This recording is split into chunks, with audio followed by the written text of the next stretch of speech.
At 100 local time, deep in the Ural foothills, workers inside a missile assembly plant hear the air raid sirens most of them assumed would never reach this far. Then, the windows blow out.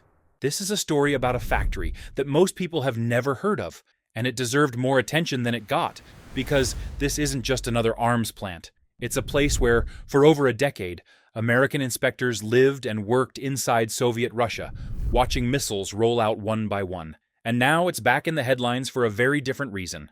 On the night of February 21st, Ukraine's missile forces and artillery launched FP-5 Flamingo cruise missiles, weapons with a range of roughly 3,000 kilometers, at the Votkinsk Machine Building Plant in Russia's Udmurt Republic. Ukraine's general staff confirmed the strike, reporting a fire on the facility's grounds.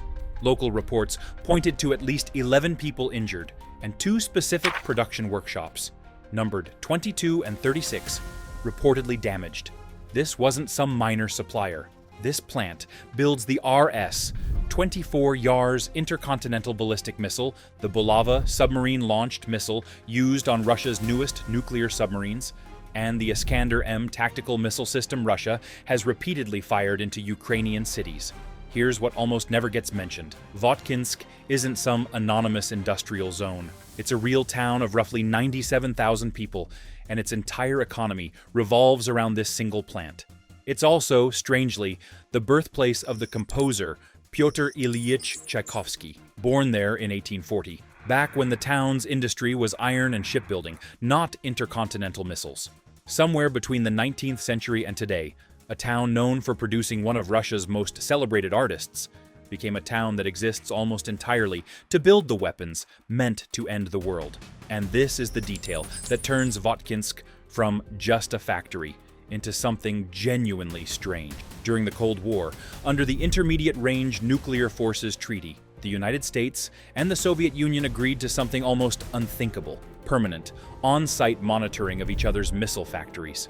Starting in 1988, up to 30 American inspectors lived at the front gate of this plant, deep inside Soviet territory, for over a decade. Their job was to scan every railcar leaving the factory to make sure no banned missile was hidden inside. In March 1990, that arrangement nearly collapsed entirely in what became known as the Votkinsk Missile Crisis, a diplomatic standoff over a giant X-ray scanner the Soviets weren't convinced was safe to use on live missile fuel. For over a decade, this obscure Russian town was one of the most closely watched places on Earth by the American government. Most people who've heard of Ukraine's strikes on Russian arms plants have never heard that history. Here's something that adds real weight to why Ukraine chose this target. During the current war, rather than quietly scaling back, Votkinsk reportedly expanded its workforce by 2,500 people, built an entirely new sheet metal production facility, and imported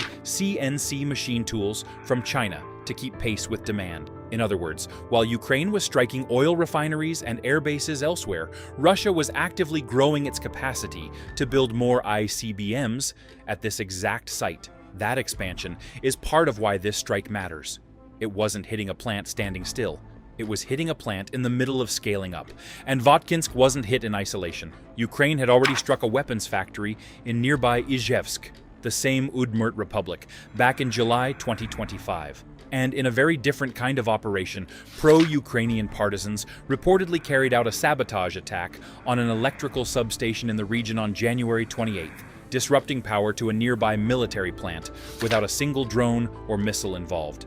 That combination, long-range strikes paired with quiet, on-the-ground sabotage over 1,000 kilometers from the front line, shows a level of reach into Russia's interior that goes well beyond what most coverage of this war tends to capture. So why does a strike on a missile factory over 1,000 kilometers from Ukraine matter? Because Votkinsk was never just a factory. It was a Cold War flashpoint, a town whose entire identity is tied to building the weapons that once required superpowers to personally watch over each other. And in February 2026, a war neither superpower is directly fighting reached all the way into that town anyway.